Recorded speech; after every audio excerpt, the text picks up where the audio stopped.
నరసింహ జయ నరసింహ. ఉగ్రం వీరం మహావిష్ణుం జ్వలంతం సర్వతోముఖం నృసింహం భీషణం భద్రం మృత్యోర్మృత్యు నమామ్యహం.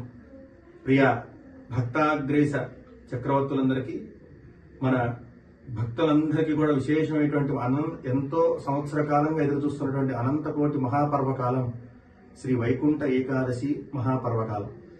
బిహెచ్ఎల్ విరాజమాన ఆలయ దేవాలయ సముదాయం ముందు శ్రీ వెంకటేశ్వర యోగేశ్వర దేవాలయ సముదాయం ముందు ప్రతి సంవత్సరం కన్నా ఈ సంవత్సరం ఎంతో వైభవపేతంగా శ్రీ లక్ష్మీ నరసింహస్వామి వారికి, శ్రీ వెంకటేశ్వర స్వామి వారికి, అలానే గోవింద క్షేత్రంలో కృష్ణస్వామి వారికి ఈ సంవత్సరం ఏర్పాట్లు పూర్తయ్యాయి.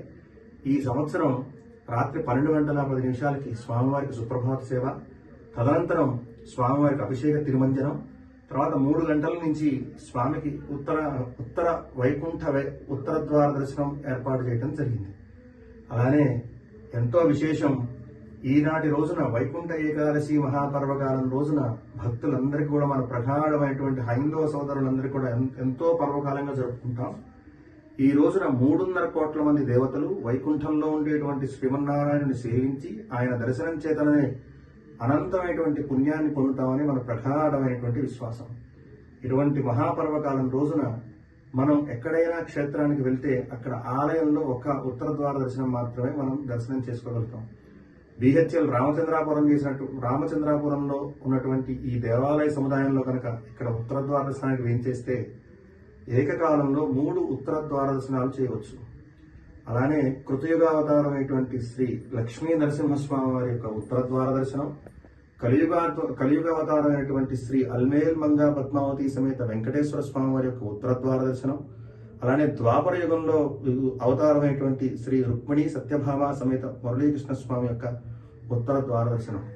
విశేషమైనటువంటి ఈ స్వామివారులందరూ ఉత్తర ద్వార దర్శనాలు చేసుకుని మీ అందరూ మోక్షాన్ని, ఆనందాన్ని, అమితానందమైన విశేషమైనటువంటి ఐశ్వర్యాన్ని, జ్ఞానాన్ని పొందాలని మనసారా కోరుకుంటున్నాం.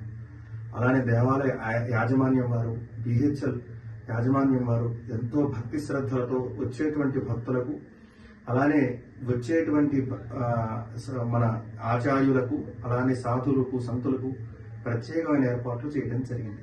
భక్తులందరూ కూడా సంయమనం పాటించి, భక్తులు యాజమాన్యం వారికి సహకరించి ఈ వైకుంఠ మహాపర్వకాలాన్ని ఆనందంగా భక్తి శ్రద్ధలతో జరుపుకోవాలని మనసారా కోరుకుంటున్నాం. విశేషంగా స్వామికి జరిగేటువంటి లక్ష పుష్పార్చన, ఓం నమో భగవతే వాసుదేవ యొక్క నామ సంకీర్తనతో, స్వామి యొక్క భజనలతోటి, కీర్తనలతోటి, నృత్యాలతోటి, భక్తి శ్రద్ధలతో విశేషమైనటువంటి విష్ణు సహస్రనామాలు, వేదపారాయణాలు, శ్రీసూక్త పారాయణాలు, పంచోపనిషత్తులతో ఈ బిహెచ్ఎల్ ప్రాంతం అంతా కూడా భక్తి సాగరంతో మునిగి తేలుతుందని మనసారా ఆహ్వానిస్తున్నాం. మీరందరూ ఆలయం యాజమాన్యానికి సహకరించాలి. అర్చక స్వాములకు వేద పండితులు సూచించిన మార్గాన్ని అనుసరించి మీరు మీ కుటుంబ సభ్యులు క్షేమంగా దర్శనం చేసుకుని తృప్తిగా అమితానందాన్ని పొంది క్షేమంగా ఇంటికి వెళ్లాలని కోరుకుంటున్నాం. మళ్ళీ వచ్చే సంవత్సరం ఈ వైకుంఠ ఏకాదశి పర్వకాలం వరకు ఈ రోజు జరిగినటువంటి దర్శనాన్ని మనసారా స్మరిస్తూ మీరందరూ సుఖజీవనాన్ని పొందాలని మనసారా కోరుకుంటున్నాం. మంగళం మహత్. జై నరసింహ.